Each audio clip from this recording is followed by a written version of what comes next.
Well, guys, I am pissed. I didn't even plan to make this video. This was just literally something that just came up over the weekend, and I feel like I have to cover it because I feel so passionate to talk about this particular subject. Over the weekend, there was a particular game dev on Twitter that went basically on this little, I want to call it a rant, but talked about Baldur's Gate 3. The end of the month, we're going to be, and basically talked about the success that Baldur's Gate 3 is going to have and already has by being just a very fleshed out, really well tested and just hyped game. He basically went to go talk about how Baldur's Gate 3 is an anomaly and that should not be the new standard. And us gamers can't hold game developers accountable for this new standard. I find this to be utterly stupid. And again, I'm not a game developer, but when I heard this, and this is just something for me specifically. So I think a lot of gamers are kind of reasonable. I know on the internet, it seems like everybody's unreasonable, but for me, when I see what Baldur's Gate 3 did,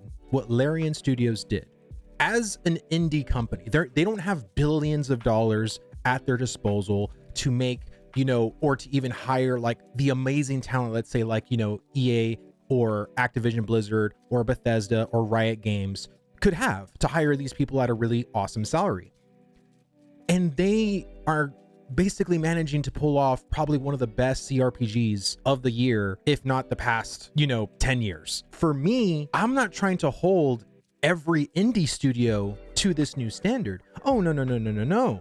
For me, why the heck, like a $1 billion company like Activision Blizzard or EA or Bethesda that are spending hundreds of millions of dollars on some of their products and games, why is it that we can't have this be the new standard? I'm not saying that someone that's starting up an indie company needs to be held to this standard, but to me, it sounds so asinine that we can't receive this from companies like Blizzard and get something that's actually fleshed out, actually tested to us, the gamers. Literally name me a game that had testing longer than 3 months.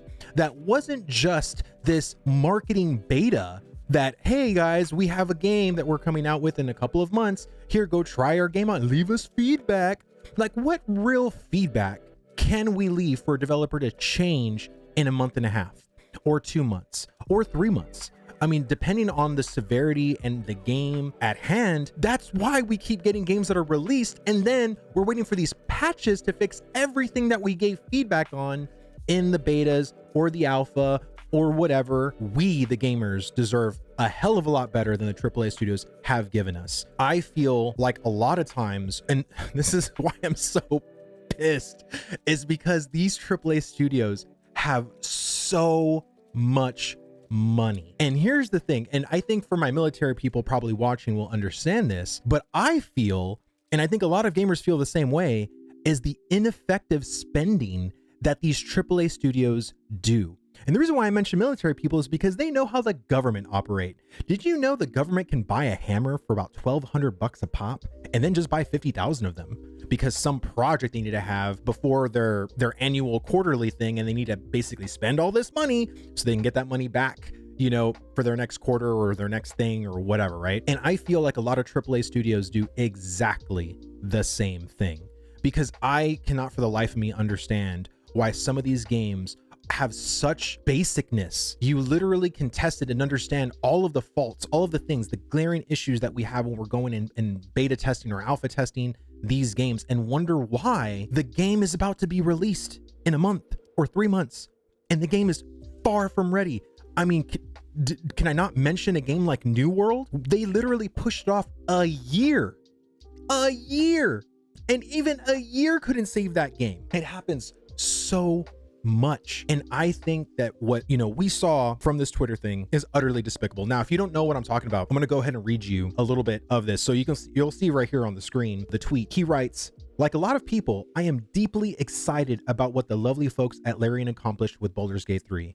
But I want to gently and preemptively push back against players taking that excitement and using it to apply criticism or raised standards, quote unquote, to RPGs going forward." He then says, "You can't separate a game from the process used to build it. So let's look at what Larian is taking into development in the final version of this game. Number one, dev cycle stretching back to 2017. Well, actually, let me talk on that real quick. So the fact that they actually had started their development time back in 2017, and the company that I personally am backing right now, Intrepid Studios, who is making Ashes of Creation, also started in 2017, and they are making an MMORPG, which is a lot bigger in scope than something like a CRPG. You know, I digress. And then the second point, 2 massive games and their definitive editions worth of tech and institutional knowledge to draw from.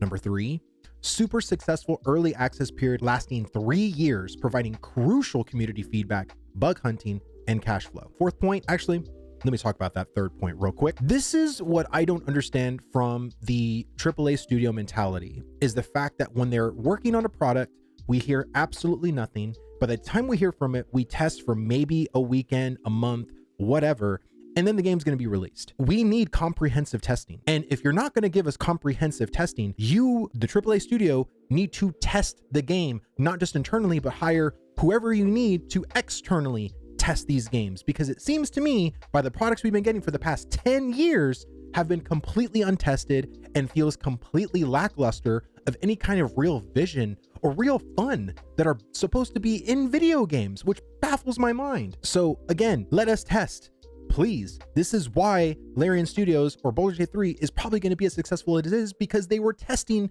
us, we were testing for so long and gave so much feedback to them, and they were to iterate upon it, work upon it, and then deliver the product we're about to have. Over 400 developers in 7 different offices around the world, not including outsourcing partners. The licensed brand and the world of one of the largest entertainment IPs in the world, D&D, at the apex of its popularity with the rise of the actual play movement and a movie. Okay, so there's more tweets here. I'm gonna basically cycle through them. You can go through it. You'll see the little if you want to go read all 10 of them that he did. But this is just my major point. I don't think us gamers are trying to hold every single gaming studio to this standard. What I think, and a lot of other people think, is why can't we get a new standard from the AAA studios? This baffles my brain that a game costs $200 million to make in 2023. And we hear these numbers all the time, you know, all these hundreds of millions. So I think we're very desensitized to it of how much actual money this really is. And the one thing is, I remember when Deadpool, remember the movie Deadpool? I love the movie Deadpool. That movie cost $50 million to make.